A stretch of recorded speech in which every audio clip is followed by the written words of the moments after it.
welcome to the second episode of our journey here at Tangled Flock Farms. We did a first video basically just introducing ourselves and the farm, but there's a lot more to the story than that.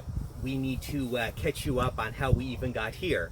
We're still at the beginning of the journey, but there was a lot of steps before we actually got established even to the point that we are. So we're just going to talk about a few of the little adventures we had getting this far. And Jessica's going to take it over from the very start because her memory's a lot better than mine. So I'm originally from PEI. So we went to PEI, 2 years ago now? Yep. On my birthday weekend. And so for my birthday weekend, I wanted to do a farm tour. So we went to Island Hill Farm on PEI, which has 8 different varieties of goats. You know, there's llamas, alpacas, chickens, you name it. And so we went there. Prior to that, you would wanted sheep because they look really soft and cute and fluffy. Yep. And I wanted goats because I never had any experience with sheep. And then when we were there, we petted Victoria, who was a cashmere mixed goat that was so soft. She was like a cloud. And we tried to buy her, but it didn't work out. And so, we enjoyed it, and it really lit that fire to start our own farm. And then, that's definitely what sold us on goats over sheep. Having never felt either before, I think I was surprised by how rough sheep were. And how oily, right? Yeah, sheep's fur isn't all that enjoyable, especially if you compare it to a cashmere goat. It's unbelievable. I mean, we ended up with cashmere goats, and it was very clear cut as soon as we touched one. Yeah, and I worked quickly. So I think we came back, and then 2 days later I said, we bought 2 cashmere goats. And you're like, what?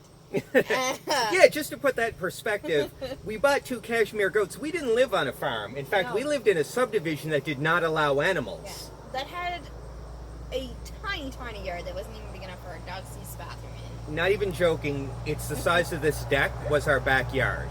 Yeah, so we got them, Butterscotch and Winter, who were our first goats. Just wait for a sec for this truck.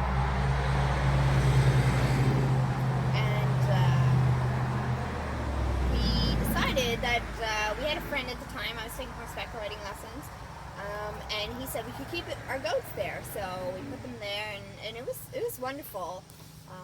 We got to be there all the time. So after work we were there, on weekends we were there. For a while I got to spend my best life, 6 a.m. till dark. There with our goats. Then we got Peanut, who 2 days after getting her had her 2 babies, Pistachio and Cashew. And then we got pygmy goats. We got pygmy goats, yeah. They weren't a good fit for us. No, they weren't really, they just weren't for us. And they weren't socialized the way our goats were. And that's a thing where we get a lot of our animals brought here. We socialize our animals to a very odd extreme, apparently. Because the pygmy goats were at a petting zoo, and we're nowhere near as friendly as our goats. Yeah. So that just puts it in perspective just how friendly our goats were, but those pygmies really didn't blend in well. No, and everybody likes a small goat. So they did go to great homes, wonderful homes. And then, we realized we couldn't do it forever there. So I think at one point we were talking to Steve about taking over his barn. And maybe setting up a business relationship there where we would rent his barn, and then we looked for our own property, and we found this one here in Goffs. Well, yeah, we started looking. We looked at a lot of properties. So many. Mineville, down around the Eastern Passageway. I particularly wanted to stay in that area. The land was out of this world expensive. Yeah. And I don't think we mentioned it, but Steve, the farm that we were at, was also in the Eastern Passage. He was just up the road from us. Yeah. That was a relationship that you started before anything, just with riding lessons. And that's how that kind of spawned. But we did, and after viewing endless places, we found this one. So that's how this came to be. Yeah. And that was a long negotiation too. And of course, the whole time, we have to take care of our goats as somebody else's property. Yeah. So it was, at the time was getting quite hard, what we thought was hard. I don't think we knew what hard was until we ended up buying the land. Yes. And then the move was... It was crazy. So you would think, maneuvering animals and getting housing and fencing up so that you're ready to move them from point A to point B would be the most difficult part. But the difficult part was actually getting us from point A to point B. This was all woods, completely wooded, and our contractor was behind. Then we got a mobile home that we were going to put here. They couldn't get it out of where it was, so that was delayed.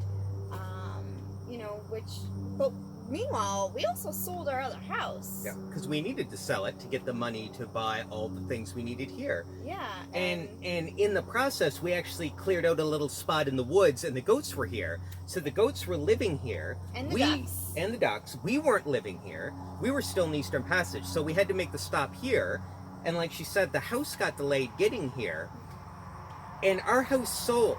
So there was a gap there in which our entire property was in the driveway with no home here because we did not have a place for it. So all our furniture was in the driveway waiting for a mobile home, which didn't even show up until a few days later. We were the luckiest people ever that it didn't rain because there was nothing over it. I mean, we can't tarp everything we own. Yeah. It was pure luck. And we did have a pod. That was full, though. But that was full. Yeah, so and we had everything else. Yeah, we just on the driveway. All of our house plants because they were, we took them here with the fit and the U-Haul, and they were out, and we had frost, so it was very complicated, And then when we got here, we didn't have power. We didn't have our connections in place. Right. So we stayed at your parents' house with 2 dogs and 2 cats? 2 cats because the Guinness and Peekaboo had passed on. In a camper in May. Yes. And it was hot. Yeah. And working at home. Like I was working from home. Yes. You were not. Yeah, you were working from home, which ended up being working from my parents' place. Oh, because we didn't have a home. Yep. We didn't have internet here. I mean, actually, we still don't. That's a whole other thing. But we didn't have internet here, and you were working from home. Yep. So it was just and I should point out that my parents don't live anywhere near here. Yeah. So 45 minutes away. Yeah. So we were living there. Our goats were living here, and I worked downtown. So it was just nonstop. Go, go, go. And we were trying to get a building permit. We were trying to live in the house that was physically here. And eventually that all settled a bit. And us being who we are, that just wasn't good enough for us. So we stepped into what was the most complicated part of the whole thing, which is we bought a new mobile home. And the fun part of that is that we had to get rid of the old one. So there was a period of time where we were homeless, and we didn't realize Literally how long. Homeless. Yeah, we didn't know how long that would last because we were fortunate enough that the company we bought the mobile home from, or our modular home, the brand new one, were buying our old one, but they had to move that out well in advance. Yep. So we tented in our own property, homeless, for a month.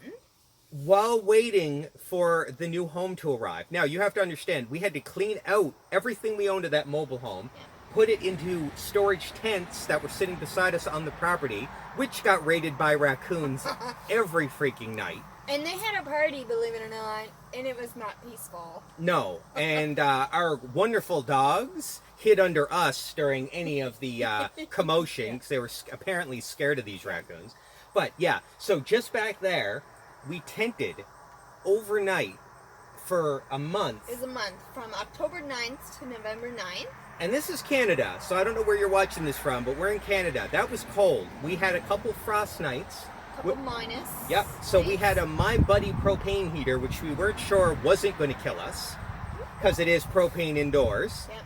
And an electric heater that was running on a generator that was so barely warm that it almost had to physically touch your skin just to keep you warm. Yeah. And then we had the 2 dogs. And the dogs were in the tent with us. 2 cats were also in the tent. Yep. So we're accommodating the dogs, the 2 cats, their litter box, of course, us. Yep. And Mr. Gacy, our barn cat, discovered the warmth of insideness during that time. That's a whole other story. Yeah, our barn cat became an indoor cat during the period of time we lived in a tent. And has been an indoor cat ever since. But that, yeah. I don't even know what was the most insane part was the cold, the raccoons that wouldn't leave us alone because they were right next door. Yeah. The fact that we had to wake up in the morning from, it was so cold that just getting into the car was damn near freezing to death. And we had to go to work. We were still working during all of this. We didn't take any vacation time whatsoever, either of us. Nope. Yeah. And the animals were still here. And of course, there was no power or anything during that time. And even more interesting was the whole power situation, because we had one mobile going, and we wanted to keep it here as long as possible because we didn't want to be homeless as long as we were. Nova Scotia Power wouldn't even agree on a date to cut our power. So the day that our mobile was due to go, we weren't even sure that we could get the power line out, which was beyond stressful, because amongst all of this, there's only one company that we could get that would even move the mobile home for a reasonable price. Yeah, and they were wonderful. They moved our first one, the Rushton, here in New Glasgow, Nova Scotia. A couple, it's a family business, and they're just so busy, but they were wonderful. They were so wonderful. They were wonderful, but they are really tight on their bookings. Yeah. So if we were to cancel, I don't know what would have happened, because our new mobile was coming from New Brunswick, and it had to come. It had to come here. And if there was already our old place here, I don't even... we would have had to, I guess, have a really large campfire in our driveway. Yeah. So that was probably the most stressful experience I've ever had. Yeah, the place that we have is absolutely beautiful. We'll do a tour of that in the future. We're still settling in, so it doesn't look nice.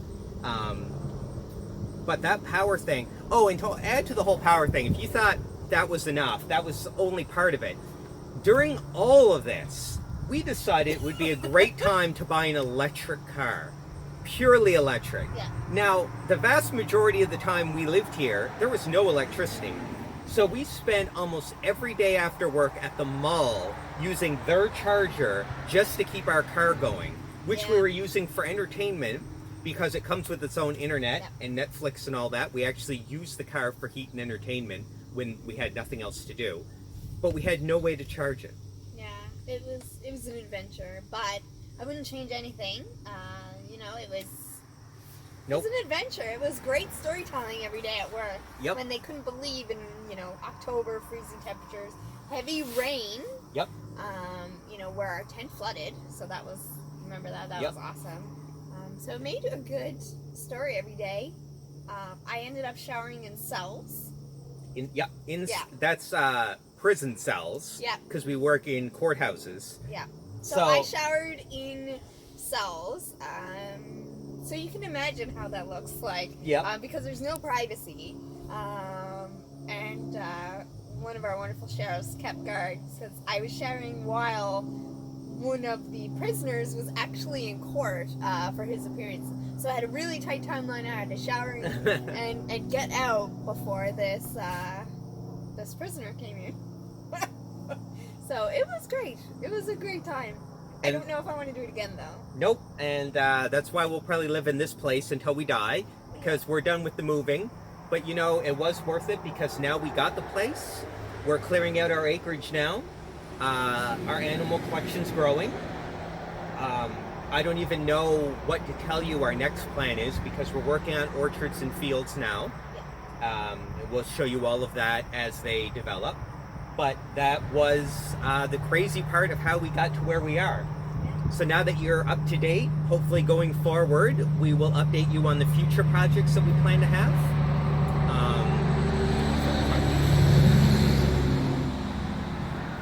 And then, we'll just keep updating you on the new animals and the new adventures. Because they never stop. They never stop. I think we have new stories every weekend. Yep. To go to work with. But anyway, thanks for joining us for that little bit of a story, and we'll see you next time. Don't forget to click and subscribe.